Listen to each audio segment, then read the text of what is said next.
हाय दोस्तों, आपका PM study centre में बहुत बहुत स्वागत है। तो चलिए आज की इस वीडियो में हम क्लास 12 इंग्लिश अंग्रेजी के एक मॉडल पेपर जो प्रीवियस ईयर का है उसको देखेंगे, जिसका जिसका सेट का अंक है 316 जेड भी। तो सबसे पहले मैं आपको बता दूं कि इंग्लिश के बोर्ड एग्जाम के इंग्लिश के पेपर में आपको 100 अंक का एक पेपर मिलता है, जिसके लिए आपको 3 घंटे 15 मिनट मिलते हैं। तो इसमें से 15 मिनट आपको इस प्रश्न पत्र को पढ़ने के लिए मिलता है, जबकि 3 घंटे प्रश्न पत्र को हल करने के लिए मिलता है। और इंग्लिश के पेपर में 4 सेक्शन होते हैं, section A, section B, section C and section D.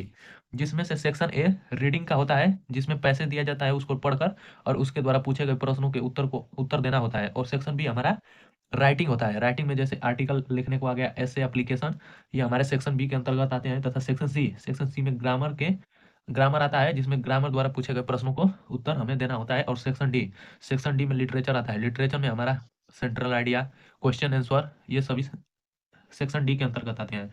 और इस प्रश्न पत्र में सभी सेक्शन को करना अनिवार्य होता है और इसके लिए आपको उचित अंक मिलते हैं। तो चलिए सबसे पहले सेक्शन ए रीडिंग को देखते हैं।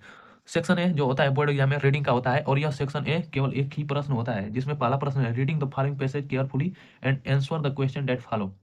इस दिए गए पैसेज को सावधानी पूर्वक पढ़िए और इसके द्वारा पूछे गए प्रश्नों के उत्तर दीजिए। और यह रीडिंग पैसेज आपके बोर्ड एग्जाम में 15 अंक में पूछा जाता है।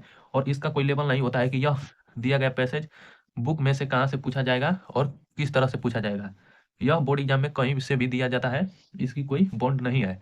यह बोर्ड एग्जामिनर के द्वारा यह पैसे दिया जाता है और यह उनके ही द्वारा दिया जाता है, और इनके पूछे गए प्रश्नों का उत्तर इसी पैसेज में से देना होता है। तो चलिए इसे पढ़ते हैं एक बार।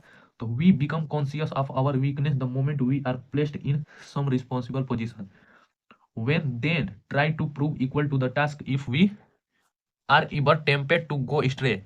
It is this thought which prevents us from doing so. Does the editor ever care to why his words when he launched his fiery denunciation day in and day out against the government, but let him have a seat in the cabinet? No one is so thoughtful, so why so frustrated as he? Or take the case of a young man who reckless and irresponsible he is, but let him marry and have children. The same willed youth is now transformed into a sober and grave householder. यह passage दिया गया है और इसके नीचे 5 प्रश्न दिए गए हैं, जिसमें से 4 प्रश्न का उत्तर इसी में से देना है। और 5वें प्रश्न 3 भाग में विभक्त होता है, पहला, दूसरा, तीसरा। और इसके लिए 1 नंबर, इसके लिए 1 नंबर और इसके लिए 1 अंक निर्धारित है। तथा प्रत्येक क्वेश्चन 3-3 अंक के होते हैं, अर्थात सेक्शन ए से हमें बोर्ड एग्जाम में 15 अंक मिलते हैं। तो पहला पूछा गया है प्रश्न कि what does the editor want to convey through the passage. मतलब जो ऑथर है, इसके राइटर हैं, वह इस पैसेज के माध्यम से क्या बताना चाहते हैं। यह इस पैसेज के माध्यम से राइटर हमें क्या बताना चाहते हैं, उसी के बारे में हमें इसका उत्तर लिखना है। और बी जो है प्रश्न नंबर कि what is the meaning of the expression to prove equal to the task. To prove equal to the task का अर्थ क्या है, व्याख्या कीजिए। तो to prove equal to the task, इसका हमें क्या व्याख्या करना है, इस पैसेज के माध्यम से करना है। तो सबसे पहले तो पैसेज द्वारा पूछे गए प्रश्नों का हमें उत्तर नहीं पता होता है, तो इसमें हम खोजेंगे कि to prove equal to the task कहाँ पर है। ऐसे भी आप लिख देंगे बोर्ड एग्जाम में तो आपको कोई काटेगा नहीं, आपको नंबर दिया जाएगा ना आने की स्थिति में। तो यहाँ पर खोजेंगे to prove equal to the task. तो इस पैसेज में खोजेंगे तो हमारा यहाँ पर to prove equal to the task, when then try to prove equal to the task यहाँ पर हमारा दिया गया है। तो इसी से रिलेटेड हम उस क्वेश्चन में आंसर लिख देंगे तो हमारा नंबर मिल जाएगा। तो इसी में से लिखेंगे ना आने की स्थिति में, तो इसी में से खोज कर हम लिख देंगे। तो हम when then try to prove equal to the task, तो हम यहाँ से लिख देंगे कि we become conscious of our weakness the moment we are placed in the some responsible position, we then try to prove equal to the task। यदि आपके board exam में क्वेश्चन का आंसर नहीं मिलता है तो उस क्वेश्चन से रिलेटेड टॉपिक को आप इस पैसेज में खोजिए तथा उससे संबंधित यहाँ पर सेंटेंसेज को लिख दीजिए, वो आपका आंसर हो जाएगा। इसी प्रकार हमारा तीसरा क्वेश्चन दिया गया है कि what change a reckless youth into a sober and grave householder. तो इसका हमें आंसर नहीं पता चल रहा है, तो हम इसमें खोजेंगे कि a reckless youth into a sober and grave householder हमारा पैसेज में कहाँ पर दिया गया है। तो हम खोज रहे हैं, तो यहाँ पर दिया गया है कि reckless and irresponsible he is, but let him marry and have children. The same willed youth is now transformed into a sober and grave householder। तो यहाँ पर भी हमारा sober and grave householder दिया गया है। तो हम यहाँ से लिख देंगे कि हमारा हो जाएगा यहाँ पर कि how reckless and irresponsible he is, यहाँ से लगा कर हम sober and grave householder के यहाँ लिख देंगे, हमारा यही आंसर हो जाएगा। सी का ना आने की स्थिति में, बोर्ड एग्जाम में प्रश्नों के ना आने की स्थिति में यहाँ से लिख देंगे तो हमारा आंसर हो जाएगा, जिससे एग्जामिनर आपको 3 में से 2 अंक तो देगा ही देगा। तो इसे इस तरह से आप बोर्ड एग्जाम में इसे लिखने का। तो चलिए अब हमारा चौथा प्रश्न है कि what change do you find in the editor when once he get a seat in the cabinet. इसका भी हमें आंसर नहीं पता है, तो इससे रिलेटेड हम पैसेज में खोजेंगे सेंटेंसेज को। तो यहाँ पर he gets a seat in the cabinet, cabinet पहले देखेंगे कि इसमें से कैबिनेट कहाँ है हमारे पैसेज में। तो हमारा कैबिनेट, कैबिनेट को खोजेंगे हम इसमें पैसेज में। तो हमारा कैबिनेट, यहाँ पर हमारा रहा cabinet, seat in the cabinet. तो अब कैबिनेट से यहाँ पर सीट इन द कैबिनेट यहाँ पर दिया है और यहाँ पर सीट इन द कैबिनेट दिया है। तो सीट इन द कैबिनेट से आगे वाले शब्दों को हम लिख देंगे इसके आंसर में, तो हमारा आंसर हो जाएगा। तो यहाँ पर सीट इन द कैबिनेट दिया है तो हम यहाँ से लिख देंगे कि does the editor where care to weigh his words when the launch his fiery communication day in and day out against the government but let him have a seat in the cabinet, हमारा answer हो जाएगा। अब पांचवा प्रश्न को देखते हैं, जिसमें पहला प्रश्न पूछा है कि which words in the passage is the opposite of responsible। Responsible का विपरीत शब्द इस दिए गए पैसेज में से कौन सा है। तो रिस्पॉन्सिबल का हमारा मतलब होता है जिम्मेदारी। तो जिम्मेदारी का हमारा हो जाएगा विपरीत शब्द गैर जिम्मेदारी। तो यहाँ पर हमारा इरेस्पॉन्सिबल का हमारा मतलब होता है यहाँ पर गैर जिम्मेदारी। इसी प्रकार हमारा what does the words to go stray means in the passage, go stray के जैसा ही शब्द इस दिए गए पैसेज में कौन सा है उसे लिख देना है। और इसी प्रकार हमारा तीसरा क्वेश्चन है कि which word in the passage means aware of, मतलब इस दिए गए पैसेज में, इस दिए गए पैसेज में अवेयर ऑफ के अर्थ जैसा कौन सा मीनिंग है। अब चलिए हम दूसरे सेक्शन को देखेंगे जो हमारा राइटिंग सेक्शन है। तो सेक्शन बी है जो वो बोर्ड एग्जाम में राइटिंग का होता है। तो इसमें हमारा दूसरा क्वेश्चन है कि right an article of any one of the following topic in about 100 to 150 words. तो दिए गए आर्टिकल में से कोई एक आर्टिकल आपको 100 से 150 वर्ड्स में लिखना है, जिसके लिए आपको 10 मार्क मिलेगा, अर्थात 10 अंक मिल जाएंगे। तो पहला है हमारा कि early rising, B health is wealth, और सी है योर प्लान फॉर फ्यूचर, भविष्य के लिए तुम्हारा क्या प्लान है। इसके लिए तीनों में से आपको कोई एक करना है, इसके लिए आपको 10 अंक मिलेंगे। चलिए तीसरे प्रश्न को देखते हैं कि write a letter to the editor of a newspaper about frequent breakdown of electricity in your locality, मतलब तुम्हारे क्षेत्र में इलेक्ट्रिक की समस्या के लिए न्यूज़पेपर मतलब पत्र लिखना है। इसके लिए आपको भी 10 मार्क मिलेंगे, या आप तीसरे क्वेश्चन के अथवा एक और प्रश्न दिया गया है तीसरे प्रश्न में ही, या तो आप इसे करेंगे या नीचे दिए गए प्रश्न को। तो यह है कि write a letter to the principal of your college to grant you full fee concession, मतलब तुम अपने प्रधानाचार्य मतलब कॉलेज के प्रधानाचार्य को फुल फी कंसेशन मतलब फीस में छूट के लिए पत्र लिख रहा है। अब हमारा सेक्शन सी चालू होता है। तो हमारा सेक्शन सी है ग्रामर का, जिसमें चौथा प्रश्न है कि choose the correct option to answer the following question. इसमें आपके 5 प्रश्न दिए जाएंगे और 2 अंक के दिए जाएंगे। इसके साथ ही आपको प्रश्न नंबर 4 से 10 अंक मिल जाएंगे। तो हमारा पहला प्रश्न है कि a foreigner who stays in a country is called. इसमें ऑप्शन भी दिया गया है कि पहला ऑप्शन है इमिग्रेंट, एलियन या विजिटर। आपको 4 ऑप्शन दिए गए हैं, जिसमें से आपको सही उत्तर का चयन करना है। यह ऑब्जेक्टिव टाइप है, इसके लिए आपको 2 अंक मिलेंगे। और ग्रामर के 1 वर्ड सब्स्टिट्यूशन से पूछा गया है, तो इसका उत्तर आपको ऑप्शन में लिख कर दे देना है। तो चलिए अब दूसरे प्रश्न, तो हमारा बी क्वेश्चन नंबर रहा कि to die in harness means, मतलब to die in harness means का क्या मीनिंग है। पहला है कि प्रेमिडिटेड मर्डर, प्रेमिडिटेड मर्डर। दूसरा है कि dying young in an accident. तीसरा है कि to die while in service. चौथा है to be taken by surprise.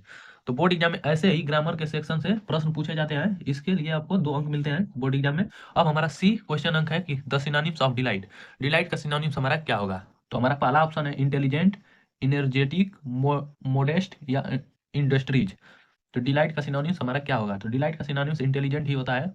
अब हमारा चौथा प्रश्न है कि cattles are grazing in the field, which words in the sentence is an error. इसमें से कौन सा शब्द इरोर है, मतलब गलत है। पहला कैटल्स, दूसरा आर, तीसरा इन, चौथा द।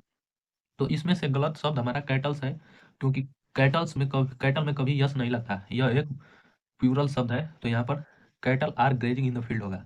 और हमारा यहाँ पर ई प्रश्न नंबर है कि the antonyms of inevitable is, inevitable का एंटोनिम्स मतलब विपरीत शब्द क्या होगा। एवॉइडेबल, नेसेसरी, इम्पॉसिबल या अनसर्टेन। हमारा यहाँ पर चौथा ऑप्शन है अनसर्टेन। इसमें से जो इनविटेबल का एंटोनिम्स है उसको आपको टिक करना है। तो हमारा यहाँ पर अब पांचवा प्रश्न आया, जिसमें पहला ए नंबर प्रश्न है कि change any one of the following in the direct speech, indirect speech. इसमें से कोई एक आपको इनडायरेक्ट स्पीच में बदलना है। पहला, he said to me can you spray some money for me. और दूसरा प्रश्न है कि the teacher said to the boys do not make a noise in the class. इसमें से आपको कोई एक करना है जिसके लिए आपको 2 अंक मिलेंगे। अब हमारा बी क्वेश्चन नंबर है कि combine any one of the following I drag, मतलब इसमें से कोई एक आपको करना है। तो पहला है कि her husband died, he heard the news, he fainted. इसमें से तीनों शब्दों को, सेंटेंसेज को जोड़कर एक सेंटेंस बनाना है, जिसके लिए आपको 2 अंक मिलेंगे। इनटू सिंपल सेंटेंस, इसको सिंपल सेंटेंस में बदलना है। और दूसरा हमारा प्रश्न है कि some people die for some noble causes, they are haunted by everyone, honoured by everyone. इसको कॉम्प्लेक्स सेंटेंस में बदलना है। अब हमारा सी सी क्वेश्चन नंबर है कि change any one of the following as direct. इसमें से कोई एक सेंटेंस को आपको डायरेक्ट स्पीच में बदलना है। तो did you see him yesterday, इसको पैसिव वॉइस में बदलना है। तथा दूसरा प्रश्न है कि Tulsidas was one of the greatest poet into passive voice, इसको भी पैसिव डिग्री में इसको बदलना है। अब हमारा डी प्रश्न नंबर है correct any one of the following sentences. इसमें से कोई एक वाक्य को आपको सही करना है, जिसमें से पहला वाक्य है कि milk is preferable than tea. और दूसरा प्रश्न है कि he has received a letter yesterday. इसमें से कोई एक करना है, आपको 2 अंक मिलेंगे। अब हमारा ई प्रश्न नंबर है कि use any one of the following pairs of words in your own sentence to make the difference in their meaning clear. पहला है स्टेशनरी, स्टेशनरी। दूसरा है साइट, साइट। इसमें से कोई एक दिए गए पेयर्स का आपको अर्थ, मीनिंग लिखना है, शब्द लिखना है, और यह किस प्रकार से एक दूसरे से भिन्न है इसकी व्याख्या करना है। तो अब हमारा सेक्शन सी के 6वां प्रश्न नंबर है कि translate the following passage into English. दिए गए पैसेज को आपको इंग्लिश में बदलना है, ट्रांसलेट करना है। तो लिखा है कि भारत एक कृषि प्रधान देश है। यदि यहाँ पढ़े लोग खेती की ओर ध्यान दे तो हम लोगों की गरीबी दूर हो सकती है। हमारे गांव में सुधार की जरूरत है। शिक्षित व्यक्ति जब गांव में रहने लगेंगे तो उन गांवों का सामाजिक जीवन बिल्कुल बदल जाएगा। पढ़ाई, स्कूल की पढ़ाई पूरी करके इन दिनों हर एक विद्यार्थी विश्वविद्यालय में प्रवेश लेना चाहता है। यह धारणा उचित नहीं है। विद्यार्थियों को इन विषयों पर ठीक से विचार करना चाहिए, तभी वे साहस के साथ भविष्य का सामना कर सकेंगे। अर्थात आपको इस पैसेज को पढ़ते ही समझ में आ गया हो गया कि बोर्ड एग्जाम में कैसे ट्रांसलेट करने के लिए पैसे दिए जाते हैं। तो पैसेज को आप महत्वपूर्ण मानकर चलिएगा, क्योंकि यह बोर्ड एग्जाम में यह कहीं से कोई फिक्स नहीं होता है कि ट्रांसलेट करने के लिए आपको पैसेज कहाँ से दिए जाएंगे, कैसे दिए जाएंगे। कठिन भी आ सकते हैं और इजी भी आ सकते हैं, लेकिन अधिकतर बोर्ड एग्जाम में पैसेज कठिन ही आते हैं। तो आपको इन पर ध्यान देना है, क्योंकि इसी पैसेज को करने से आपको 5 अंक मिलते हैं। चलिए अब सेक्शन डी को देखेंगे, जो लिटरेचर का है, जिसमें हमारा 7वां प्रश्न है कि answer the following question into about 14 word each. मतलब प्रत्येक क्वेश्चन का आपको 40 शब्दों में उत्तर देना है। तो हमारा पहला प्रश्न है कि what does Mukesh want to become in life. मतलब मुकेश अपने जीवन में क्या चाहता था, क्या बनना चाहता था। और या तो आप इस प्रश्न को कर सकते हैं, प्रत्येक प्रश्न 4-4 अंक के हैं। और या आप इसे कि what did the author think when he was growing in deep water, कि जब ऑथर गहरे गड्ढे में, पानी के गड्ढे में गिर गया तो वह क्या सोच रहा था। अब हमारा बी प्रश्न नंबर है कि from where did the peddler get the idea of the world बिगिन a rattrap. Rattrap मतलब चूहादानी। पेडलर के दिमाग में कौन सा आइडिया आया, where idea of the world being a rattrap, कि यह पूरा संसार एक चूहादानी है। या तो आप राइटर एफ के इस प्रश्न को कर सकते हैं, या हमारा अथवा में एक प्रश्न दिया गया है कि what did Gandhi do after knowing the miserable condition of the farmer of Champaran. मतलब चंपारण के किसानों की दयनीय स्थिति के बारे में जानने के बाद गांधी जी क्या किए। तो ये हमारे 7वें प्रश्न के 2 इंपॉर्टेंट क्वेश्चन दिए गए हैं, जिसमें से 4 दिए गए हैं, जिसमें से आपको 2 करना है। प्रत्येक क्वेश्चन आपको 4-4 अंक में का है, और इसके लिए आपको 40 शब्द लिखना है, अर्थात 14 वर्ड्स। अब हमारा 8वां प्रश्न नंबर रहा है कि answer any one of the following in about 80 word. ये हमारा लॉन्ग क्वेश्चन है, जिसके लिए आपको इन 2 प्रश्नों में से एक प्रश्न करना है, जिसके लिए आपको 7 अंक मिलते हैं। तो हमारा पहला प्रश्न है कि what was the contribution of the ordinary people to the freedom movement. या आपको बी नंबर क्वेश्चन है कि the story writer of is a mixture of inter entertainment entertainment and philosophy explains. जो राइटर ऑफ की कहानी है उसको व्याख्या कीजिए बहुत ही बेहतर तरीके से। अब हमारा 9वां प्रश्न नंबर रहा कि read the following extract carefully and answer the question that follow. अब आपको दिए गए पैसेज को बहुत ही सावधानी से पढ़ना है और इसके पूछे गए प्रश्नों को उत्तर देना है। इसमें आपके 3 प्रश्न पूछे जाएंगे जो 2-2 अंक के होंगे, इससे आपको 6 नंबर मिल जाएगा। तो perhaps the earth can teach us as when everything seems dead and later proves to be alive, now I shall count up to 12 and you keep quiet and I will go. इस दिए गए passage को आपको बहुत ही सावधानी से पढ़ना है और इसके द्वारा पूछे गए प्रश्नों का उत्तर बहुत ही सावधानी पूर्वक देना है। तो जिसमें पहला प्रश्न है कि what lesson does the earth teach us. What lesson does the teach earth teach us. अब हमारा बी प्रश्न नंबर रहा कि what remains alive where everything seems to be dead. अब हमारा सी प्रश्न नंबर रहा कि what does the poet ask us to do. इन तीनों प्रश्नों का आंसर आपको इसी पैसेज में से देना है। अब हमारा 10वां प्रश्न नंबर रहा कि right the central idea of the any one of the following poem. इस दिए गए सेंट्रल आइडिया में से कोई एक सेंट्रल आइडिया आपको लिखना है, जिसके लिए आपको 4 अंक मिलते हैं बोर्ड एग्जाम में। तो पहला है a thing of beauty, B my mother at 66, C keeping quiet. और यह तीनों सेंट्रल आइडिया बहुत ही इंपॉर्टेंट सेंट्रल आइडिया है, तो इन सेंट्रल आइडिया को आप देखना ना भूलें। और इसमें से सबसे most important central idea my mother at 66 का है। अब हमारा यहाँ पर 11 क्वेश्चन नंबर रहा कि answer the following question in about 14 words each. मतलब इसमें से प्रत्येक क्वेश्चन का आपको आंसर 40 शब्दों में देना है। इसमें 2 प्रश्न है, 4-4 अंक के हैं, जिसके लिए आपको 8 अंक मिलेंगे। तो पहला है कि why could Charlie never again find the third level. और इसके अथवा में एक प्रश्न दिया गया है कि what prediction was made at the tiger Kings birth. मतलब टाइगर किंग के जन्म पर क्या भविष्यवाणी किया गया।